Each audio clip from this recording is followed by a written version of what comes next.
Jake Morrison looked out the small window of his transport ship as it approached Harmony Point Space Station. The massive structure floated in the darkness of space like a giant metal flower with multiple arms reaching out in all directions. Each arm had docking bays that could hold ships from dozens of different worlds. Jake had never seen anything so big or beautiful in his 32 years of life. He checked his uniform one more time and made sure his diplomatic papers were in order. This was his first major assignment as a diplomatic attaché for the Human Coalition. The mission seemed simple enough on paper. He was supposed to observe trade talks between two alien species and offer help if they needed a neutral voice. What could go wrong with that? The transport ship docked with a soft bump, and Jake gathered his single bag of belongings. The airlock opened with a hiss, and he stepped into the station proper. The first thing that hit him was how different everything looked. The corridors were wider than human ships needed, and the ceiling was much higher. Soft blue lights ran along the walls, and the air smelled clean with a hint of something like flowers. A station officer met him at the docking bay. She was human like him, which made Jake feel a bit more comfortable. Her name tag read, Officer Kate. Brown and she had a friendly smile that reminded him of his sister back on Earth. "Welcome to Harmony Point, Mr. Morrison," Kate said as she led him through the corridors. "The alien delegations arrived yesterday. The Etherian group is staying in Section C and the Zephyrians are in Section D. Your quarters are in Section B, which puts you right between them." Jake nodded and tried to remember everything he had studied about both species during the long trip here. The Etherians were often called space elves by humans because they looked somewhat like the elves from old Earth stories. They were tall and graceful with pointed ears and eyes that seemed to hold ancient wisdom. The Zephyrians were completely different. They were crystalline beings that looked like they were made of living glass or crystal that could change colors, based on their emotions. "Have there been any problems so far?" Jake asked as they walked. Kate shook her head. "Nothing major yet, but you can feel the tension in the air. Both groups are being very polite, but very careful around each other. They really need this trade agreement to work, but they seem to speak completely different languages even when they are using the same words." They reached Jake's quarters, and Kate showed him how to work the door controls and environmental systems. The room was small but comfortable, with a bed that could adjust to different body types and a desk with a computer terminal that could translate dozens of languages. "The first meeting is in 2 hours in Conference Room Alpha," Kate said before leaving. "Good luck." Jake unpacked his few belongings and spent the time reviewing his notes one more time. The Etherians controlled several star systems rich in rare metals that the Zephyrians needed for their technology. The Zephyrians had developed energy crystals that could power Etherian ships for much longer distances than their current systems allowed. It seemed like a perfect trade, but somehow the negotiations had been going in circles for months. When it was time for the meeting, Jake made his way to Conference Room Alpha. The room was large and circular with a round table in the center. Representatives from both species were already seated on opposite sides of the table with empty chairs between them. Jake took one of the neutral seats and looked around at the assembled aliens. The Etherian delegation was led by someone who could only be royalty.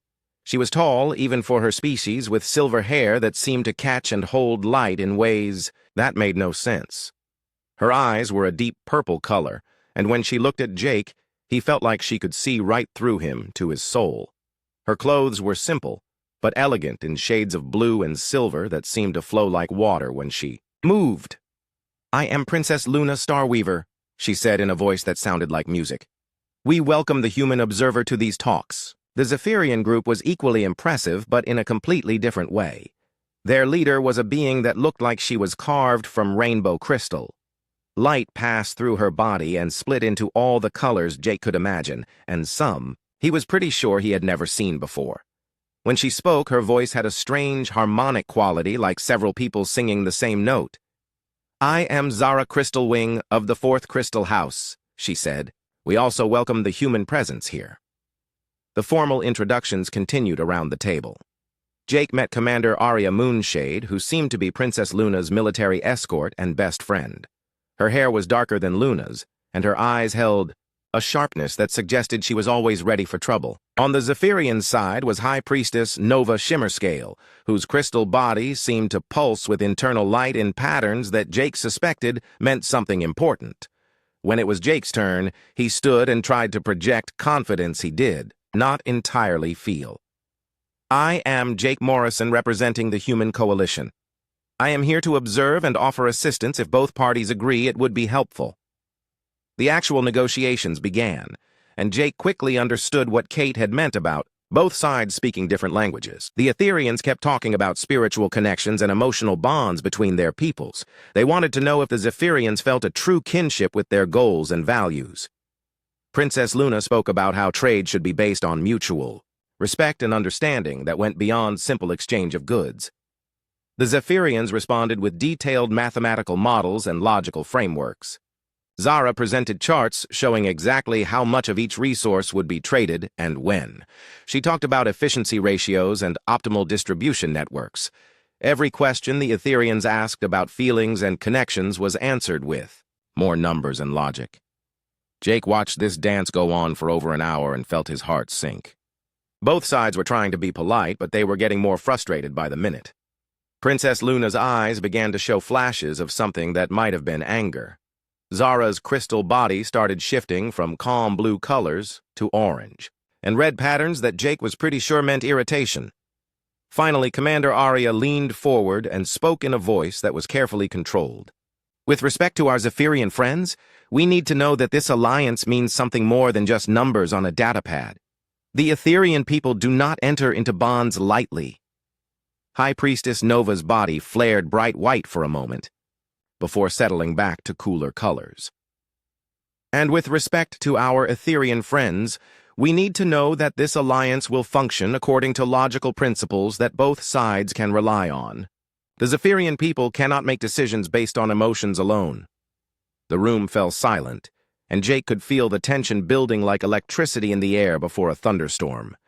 This was the moment where everything could fall apart, and the resource war that everyone feared would become inevitable. Both sides were about to walk away from the table, and Jake knew he had to do something. He stood up slowly and cleared his throat. Both alien delegations turned to look at him with expressions that ranged from curiosity to barely controlled frustration. Jake took a deep breath and hoped that his human instincts were right about what these two species really needed. I think, Jake said carefully, that maybe we all need to take a step back and remember why we are here. Jake looked around the silent conference room and made a decision that would change everything. I know this might sound strange coming from a human, but I think we are all missing something important here. Back on Earth, when people have trouble understanding each other, we have found that the best way to build bridges is to share stories and food. Would both delegations be willing to take a break and join me for a meal in the station's main dining area? Princess Luna tilted her head, and her purple eyes showed something that might have been curiosity. This is not how diplomatic negotiations usually proceed. Zara's crystal body shifted to pale yellow patterns. The human suggestion lacks precedent in formal treaty discussions. Jake smiled and tried to project the same calm confidence his father had always shown when dealing with difficult neighbors back home. Maybe that is exactly why it might work. Sometimes the best solutions come from trying something completely different. Commander Arya spoke up from beside Princess Luna. The Etherian delegation would be willing to explore this human approach. High Priestess Nova's internal light pulsed in a pattern that seemed thoughtful. The Zephyrian delegation agrees to this cultural experiment. An hour later, both groups found themselves in Harmony Station's main dining facility. The room was designed to accommodate many different species so the tables could adjust to different heights, and the chairs could reshape themselves for various body types. Jake had worked with the station's food service to prepare dishes that both species could safely eat. For the Etherians, there were delicate salads made from hydroponic vegetables and fruits that had been grown in special soil from their home worlds. The presentation was as beautiful as the food, with each plate arranged like a work of art. For the Zephyrians, the meal consisted of energy-rich crystals that had been dissolved in various flavored liquids, creating drinks that sparkled and changed colors as they were consumed. Jake had a simple human meal of bread and soup, but he was more interested in watching the two groups than eating. As the meal progressed, he noticed that both sides began to relax slightly. Princess Luna commented on how thoughtfully the human had arranged for proper food for everyone. Zara noted the efficiency of using the dining period for continued cultural exchange. Princess Luna, Jake said as they ate, I have read about Etherian culture, but I would love to hear about it from someone who actually lives it. What are some of the things your people value most? Luna's face lit up with genuine pleasure. We believe that all life in the universe is connected through invisible threads of energy and emotion. When we form bonds with others, whether in friendship or partnership or trade, we are strengthening those connections. For us, a successful relationship is one where both parties feel that their spirits have been enriched by the contact. Jake nodded and turned to Zara. And what about Zephyrian culture? What drives your people? Zara's body shifted to soft blue and green patterns. We believe that the universe operates according to mathematical principles that can be understood and predicted. When we form relationships, we want to know that they will function reliably over time. For us, a successful arrangement is one where both parties can count on the other to fulfill their obligations in exactly the way that was agreed upon. Those actually do not sound like opposite goals, Jake said thoughtfully. Princess Luna wants relationships that make people better, and Lady Zara wants relationships that people can depend on. Both of those seem like good things to want. Commander Arya leaned forward with interest. The human makes an interesting observation. High Priestess Nova's crystal form brightened slightly. There may be more common ground than initially appeared. As the meal continued, Jake learned more about both species. Princess Luna told him about the upcoming bonding ceremony between Zara and her intended mate Keth Prismheart. This was not just a wedding, but a crucial political alliance that would unite two powerful Zephyrian houses and help stabilize their entire political system. The ceremony must take place during the convergence of 3 stars, Zara explained. This celestial alignment happens only once every few of your Earth years. If the bonding does not occur during this time, we must wait for the next convergence. Jake was curious about this. What makes the star alignment so important? Luna answered before Zara could speak. Many species believe that celestial events create windows of opportunity for important life changes.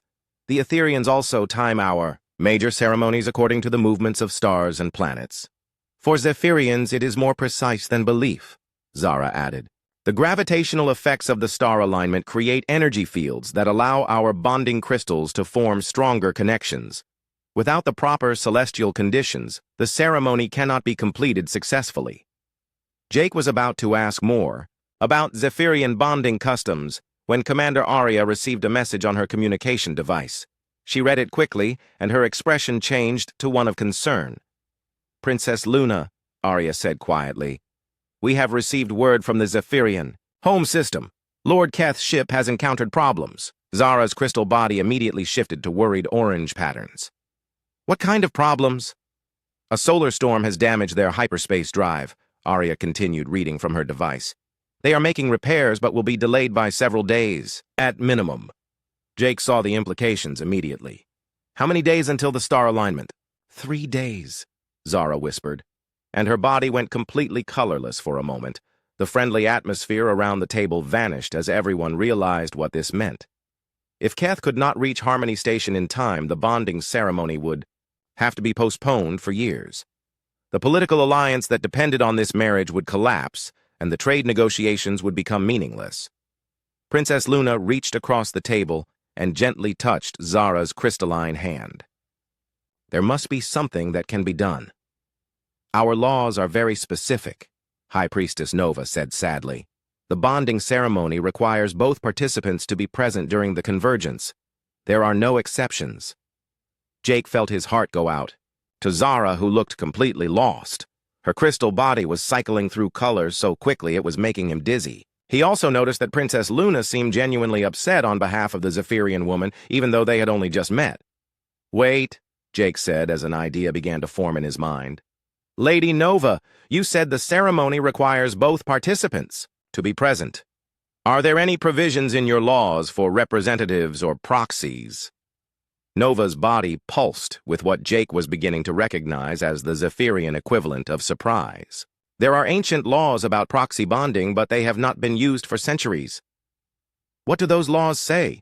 Princess Luna asked with growing excitement. A proxy bonding allows a worthy representative to stand in place of an absent partner, but only temporarily, Nova explained. The proxy takes on the responsibilities and status of the missing person until they can arrive to complete the true ceremony. Zara looked up with the first hope Jake had seen from her since the bad news arrived. What makes someone worthy to serve as a proxy? The ancient texts specify 3 requirements, Nova said thoughtfully. The proxy must demonstrate courage in the face of danger, wisdom in solving complex problems, and the ability to bridge different worlds or cultures. Jake felt everyone at the table looking at him and suddenly understood where this conversation was heading. He had shown courage by volunteering to help with negotiations that could have gone badly. He had demonstrated wisdom by finding a way to get both sides talking to each other, and his whole job was bridging different cultures. You are suggesting that the human could serve as proxy for Lord Keth, Commander Arya said slowly. I am just exploring the possibilities, Nova replied, but her crystal body was showing patterns that Jake was pretty sure meant excitement. Princess Luna was looking at Jake with an expression he could not quite read. Would such a thing even be possible? Has a human ever participated in a Zephyrian bonding ceremony? No, Nova admitted. But the ancient laws do not specify that the proxy must be Zephyrian. They only require that the proxy be worthy and willing. Jake felt his mind racing as he tried to understand what they were really talking about. If I agreed to this, what exactly would it involve? You would temporarily become bonded to Lady Zara until Lord Keth arrives, Nova explained. This would satisfy the legal requirements and allow the political alliance to proceed as planned. But Jake, Princess Luna said quietly, you should understand that Zephyrian bonding involves more than just ceremony. There would be actual connections formed between you and Lady Zara that might affect you in ways we cannot predict. Jake looked around the table at the faces watching him. Zara was trying not to look hopeful, but failing. Nova seemed excited by the possibility of using ancient laws in a new way. Commander Arya looked worried, but interested, and Princess Luna was watching him with an expression that was definitely more than diplomatic interest. How long do I have to decide? Jake asked.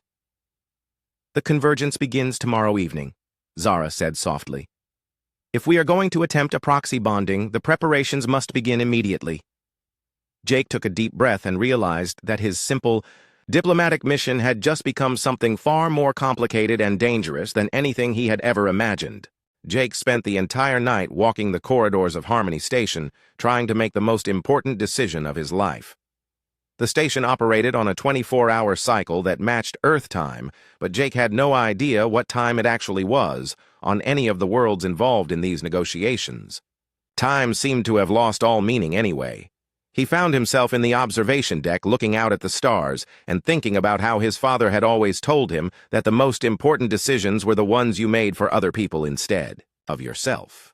His mother had disagreed and said that you could not help anyone else if you did not take care of yourself first. Right now, both pieces of advice seemed equally true and equally useless.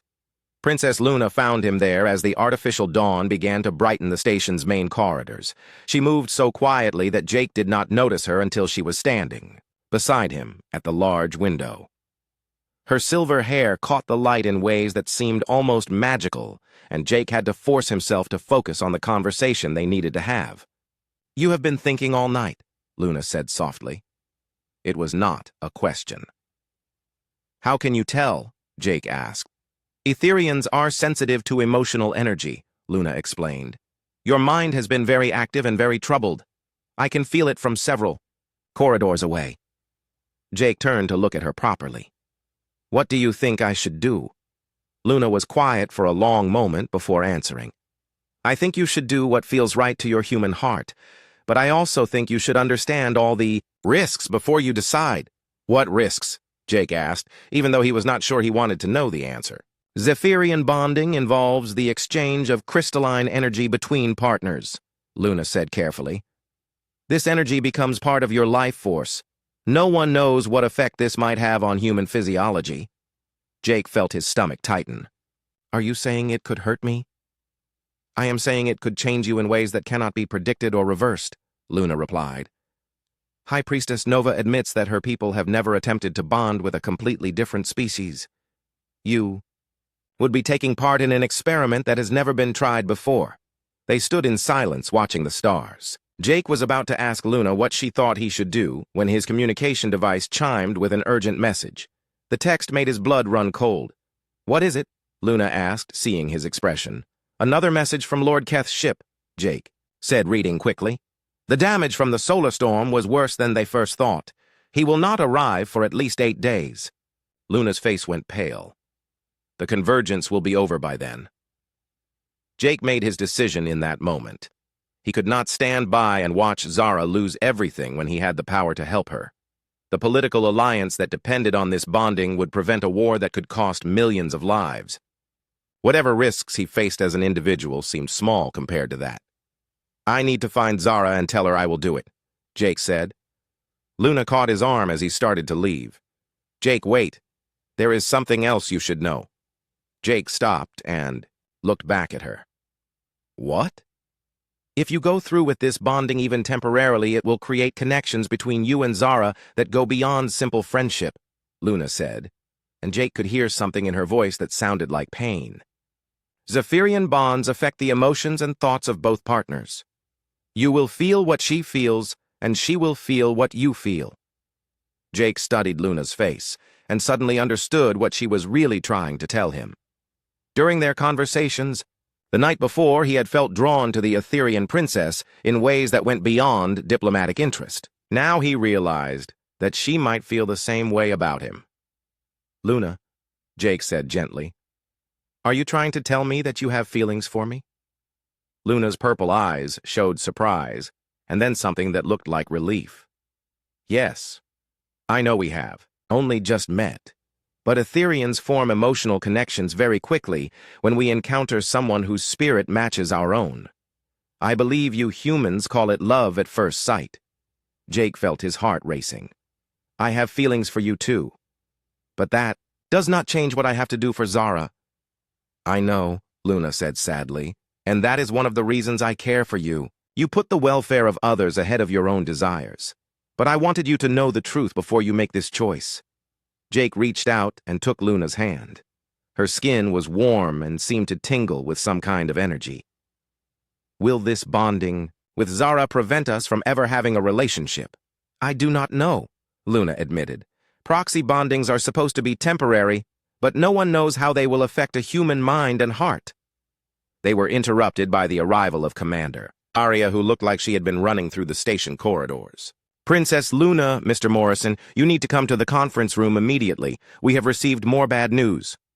Jake and Luna followed Arya back to the conference room, where they found Zara and High Priestess Nova looking at a data display that showed star charts and mathematical calculations. Zara's crystal body was cycling through colors so quickly it was making Jake feel dizzy just to look at her. What has happened? Luna asked. The convergence is beginning earlier than we calculated, Nova said grimly. The gravitational effects of the 3-star alignment have started already. If we are going to attempt the proxy bonding, it must happen within the next 12 hours or not at all. Jake felt the weight of decision pressing down on him like a physical force. 12 hours. That does not give us much time to prepare. There is more, Zara said, and her voice sounded hollow with despair. I have just received word from my family. If this bonding does not take place during this convergence, they will have no choice but to ally with the Warhawks faction. The political pressure is too great to resist. Warhawks, Jake asked. Zephyrians who believe that military conquest is more reliable than trade negotiations, Arya explained. If they gain power, there will definitely be a war over the resources both species need.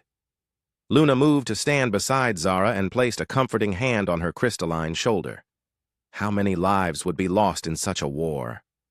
Millions, Nova said quietly. Both species have powerful weapons and strong military traditions. A war between Etherians and Zephyrians would be devastating for this entire region of space. Jake looked around the room at the faces watching him. These were not just alien beings anymore. They were people he had come to care about in the short time he had known them. Zara was not just a political figure but a frightened young woman. who was trying to prevent a war. Luna was not just a princess, but someone who had opened her heart to him, despite knowing him for less than 2 days. "If I agree to this, what exactly does the ceremony involve?" Jake asked Nova. "First, you must prove your worthiness through 3 trials," Nova explained. "These will test your courage, wisdom, and ability to bridge different worlds. If you pass these trials, then we proceed to the actual bonding ritual." "What happens during the bonding ritual?" Jake asked. "You and Lady Zara will exchange crystalline energy through direct contact," Nova said. "This creates a temporary link between your life forces that satisfies the requirements of our ancient laws. The link will remain until Lord Keth arrives to complete the true bonding with Lady Zara." Jake took a deep breath and looked at each person in the room. Luna was watching him with love and worry in her purple eyes. Zara was trying to hide her hope, but not succeeding very well. Arya looked tense and ready for action. Nova seemed both excited and nervous about attempting something that had never been done before. "I have one question," Jake said. "If I do this and something goes wrong, will it affect the trade negotiations between your species?" "The negotiations will proceed regardless," Luna assured him. "Your sacrifice will not be wasted even if the worst happens." Jake realized that Luna had just used the word sacrifice, and that probably meant she understood the risks better than she had been willing to admit. But her answer also told him that his decision was already made. "When do we start the trials?" Jake asked. Zara's crystal body flared bright white with relief and gratitude. "Thank you, Jake Morrison. I will never forget what you are doing for my people." Nova's body pulsed with excited energy. "We must begin immediately. The ceremonial chamber needs to be prepared and the trial equipment needs to be calibrated for human physiology." As everyone hurried out of the conference room to begin preparations, Jake felt Luna catch his hand once more.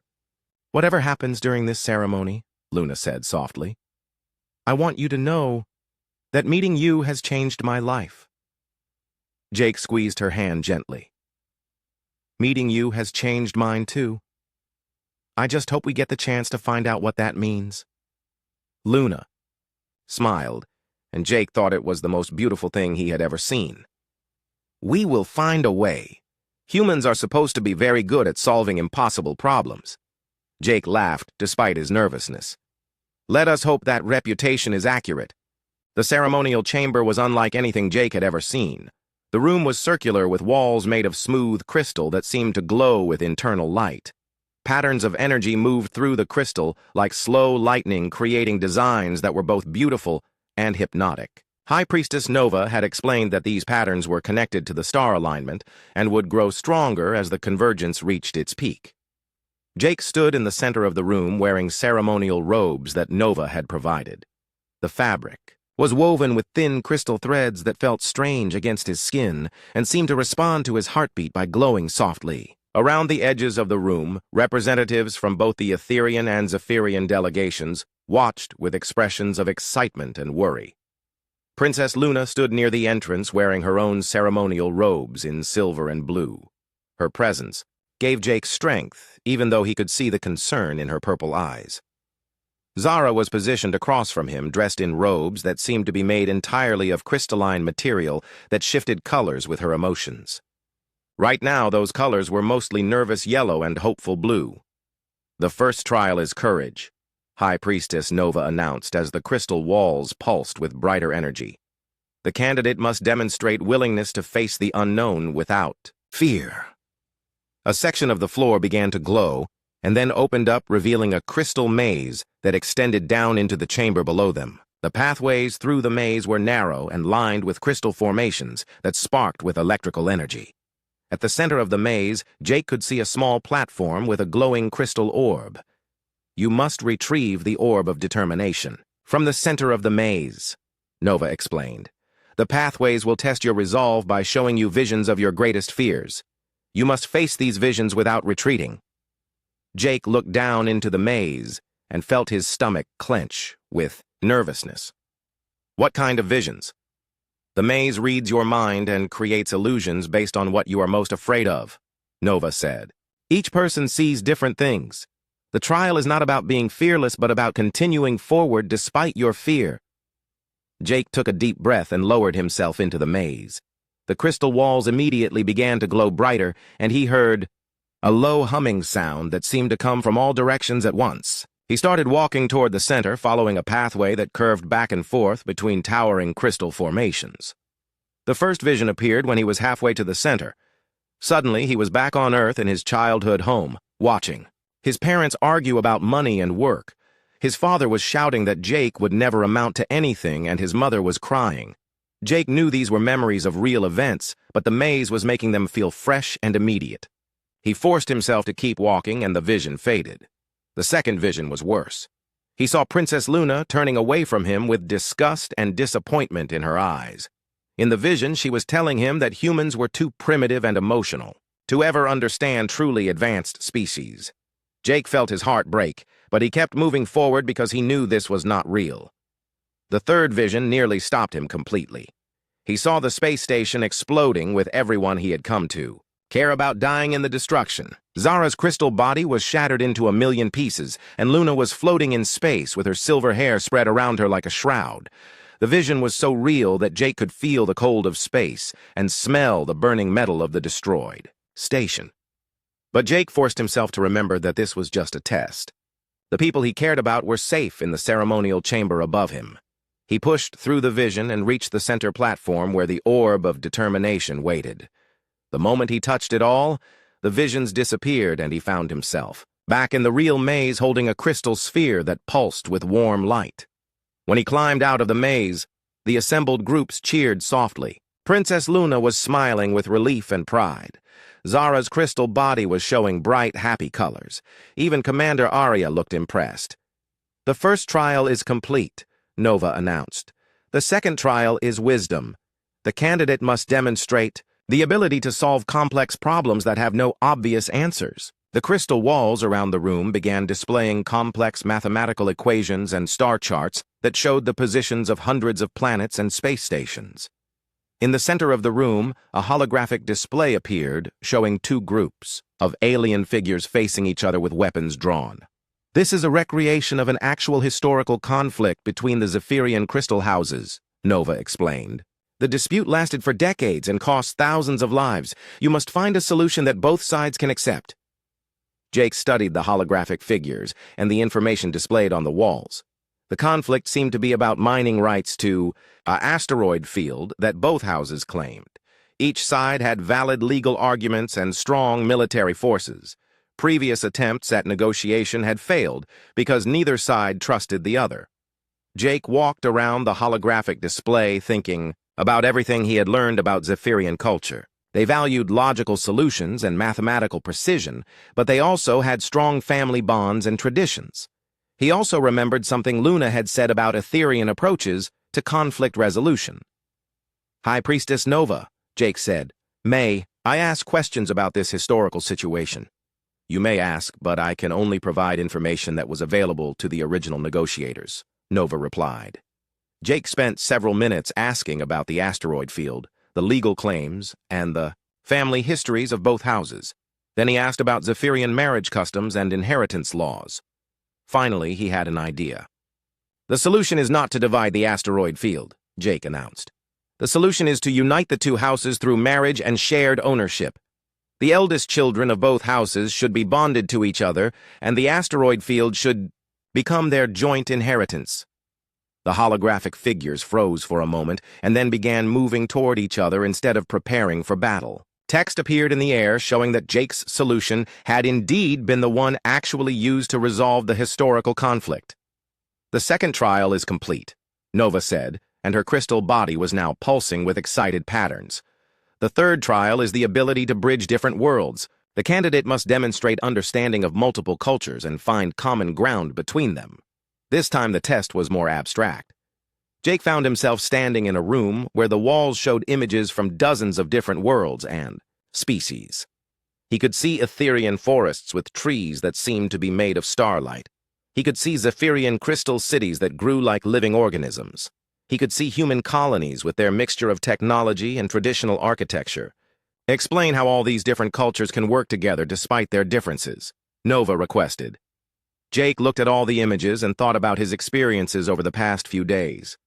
Every species has different strengths and different needs, but they all want the same basic things. They want safety for their families, prosperity for their people, and respect for their traditions. The key is not to make everyone the same, but to help everyone see how their differences can be strengths when they work together. He pointed to the Etherian images. The Etherians understand emotional connections and spiritual bonds. They can help other species learn to trust each other. He pointed to the Zephyrian images. The Zephyrians understand logical systems and long-term planning. They can help other species create agreements that will last. He pointed to the human images. Humans understand adaptation and compromise. They can help other species find solutions when their different approaches seem incompatible. The images on the walls began to blend together, showing scenes of different species working side by side. "The third trial is complete," Nova announced. "Jake Morrison has proven himself worthy to serve as proxy in the bonding ceremony." Now came the part that Jake was most nervous about. Zara approached him carrying a small crystal device that looked like a combination of jewelry and technology. Her crystal body was showing colors that Jake had learned meant solemnity and determination. "This is a bonding crystal," Zara explained. "It will create a temporary link between our life energies. The process may feel strange to your human nervous system." Princess Luna stepped forward. "Jake, are you certain you want to proceed? Once the bonding begins, it cannot be stopped until it is complete." Jake looked at Luna and tried to memorize her face. "I am certain." Zara placed the bonding crystal against Jake's chest, where it immediately attached itself to his skin with tiny crystal filaments. Jake felt a strange tingling sensation that quickly spread throughout his entire body.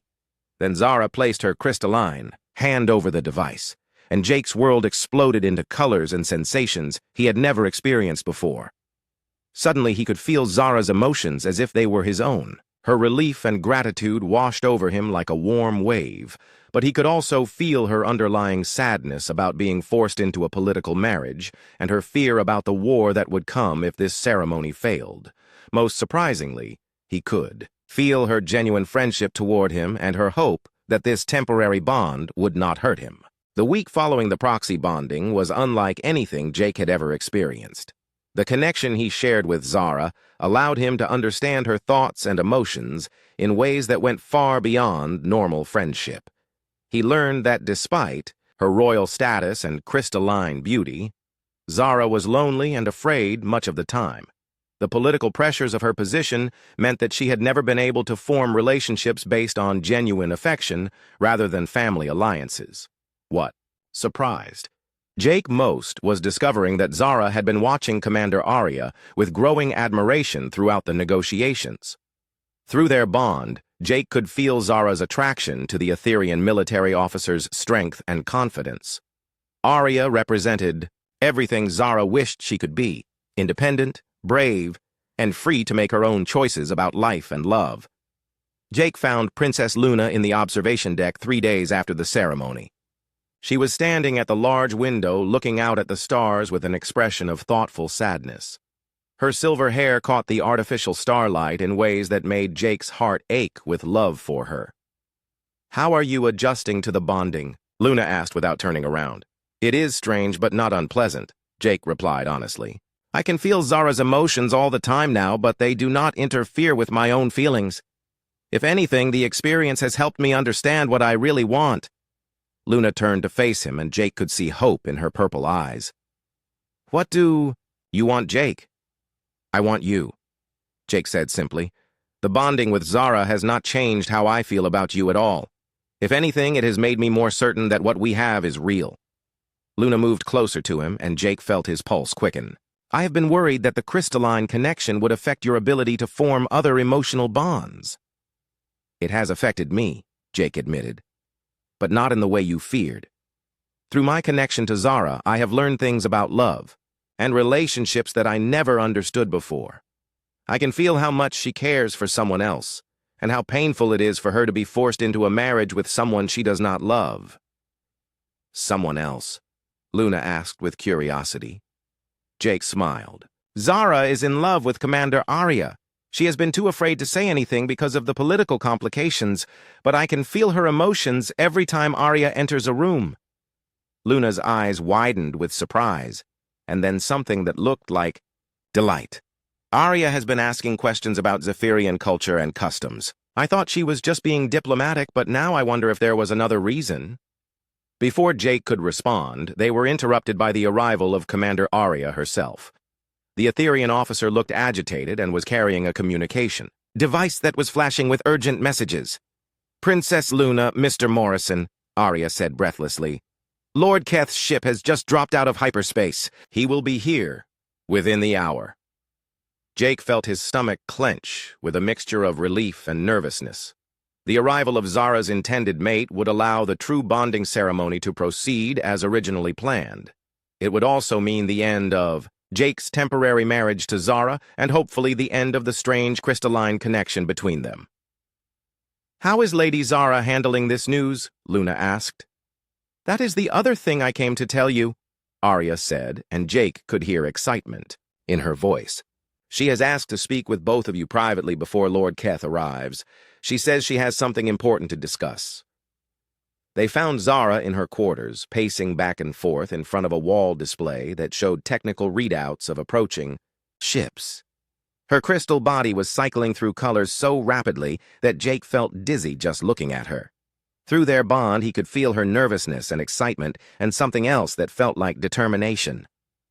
"Jake, Princess Luna, thank you for coming," Zara said as they entered. "I need to tell you something before Keth arrives." "What is it?"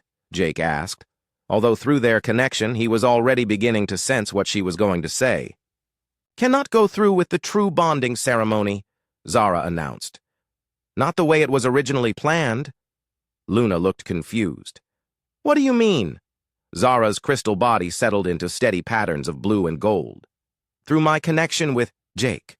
I have learned what it feels like to form a bond based on genuine affection rather than political necessity. I cannot accept a marriage that lacks that emotional foundation." "But the political alliance," Jake said. "The trade agreements." "Will proceed as planned," Zara said firmly. "But with different participants." Before anyone could ask what she meant, the door chimed and Commander Arya entered, followed by a tall Zephyrian male whose crystal body was deep blue with silver patterns. This had to be Lord Keth Prismheart.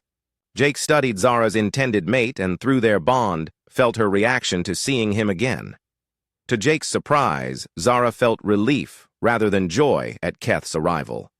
There was friendship there and mutual respect, but none of the passionate attraction that Jake had felt from her when she looked at Commander Arya. "Lady Zara," Keth said formally, "I have come to complete our bonding as our families arranged." "Lord Keth," Zara replied, "I am grateful that you survived the solar storm, but I must tell you that circumstances have changed during your absence." Keth's crystal body shifted to confused orange patterns. "Changed how?" "I have learned what it means to form bonds based on genuine affection," Zara explained. "I cannot enter into a marriage that lacks this foundation, even for political reasons." Jake expected Keth to be angry or hurt, but instead, the Zephyrian Lord's body shifted to patterns that looked like relief.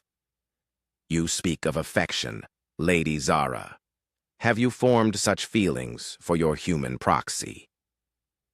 "No," Zara said, and Jake felt her honesty through their bond. "Jake Morrison is a good friend, and I am grateful for his sacrifice, but my heart belongs to another." She turned to look at Commander Arya, whose face showed complete surprise. "If Commander Arya is willing, I would like to propose a warrior's bond between our two species. Such an alliance would be just as politically valuable as the original arrangement." Arya's mouth fell open with shock. "You want to bond with me?"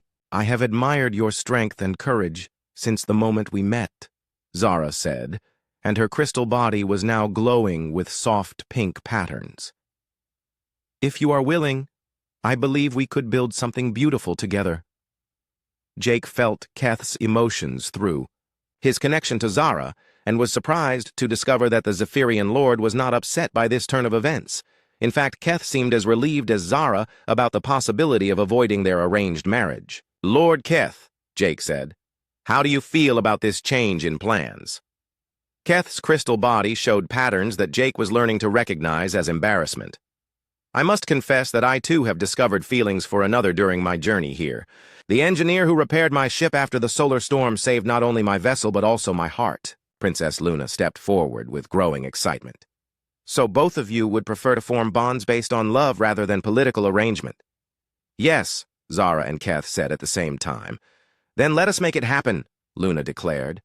A warrior's bond between Lady Zara and Commander Arya would create an even stronger alliance between our species than the original arrangement, and Lord Keth can return to his engineer with his family's blessing. Jake felt the crystalline connection to Zara beginning to weaken as she made her emotional commitment to someone else. The bonding crystal that had been attached to his chest for a week began to dim and then detached itself completely. The strange shared emotions faded, leaving Jake feeling like himself again for the first time since the ceremony. The proxy bond is dissolved, High Priestess Nova announced as she entered the room. Jake had not noticed her arrival, but apparently, she had been monitoring the situation through Zephyrian technology. Lady Zara is free to form new bonds, according to her own heart. Over the next few hours, Jake watched as both the Etherian and Zephyrian delegations worked together to arrange not one but two bonding ceremonies. Zara and Arya would be joined in a warrior's bond that combined Zephyrian strength with Etherian loyalty.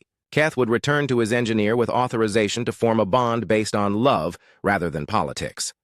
The trade agreements were signed with enthusiastic support from both species. The threat of war was permanently ended, and a new three-way alliance was formed between humans, Etherians, and Zephyrians. But the most important moment for Jake came when Princess Luna approached him as the celebrations were winding down. She was wearing a new gown in shades of blue and silver that made her look like a living star. "Jake Morrison," Luna said formally, "I have something to ask you." "What is it?" Jake replied. "My people have a tradition of bonding ceremonies that honor the spiritual connections between compatible souls," Luna explained. "These bonds are not political arrangements, but commitments made from the heart." Jake felt his pulse quicken. "Are you asking what I think you are asking?" Luna smiled, and Jake thought his heart might stop from the beauty of it. "I am asking if you would be willing to bond with me not as a proxy or for political reasons, but because we love each other." Jake did not hesitate. "Yes, absolutely yes." The final ceremony took place 2 days later in the same crystal chamber where Jake had first bonded with Zara. This time there were no trials or tests. Jake and Luna simply stood together holding hands, while representatives of both their species witnessed their commitment to each other.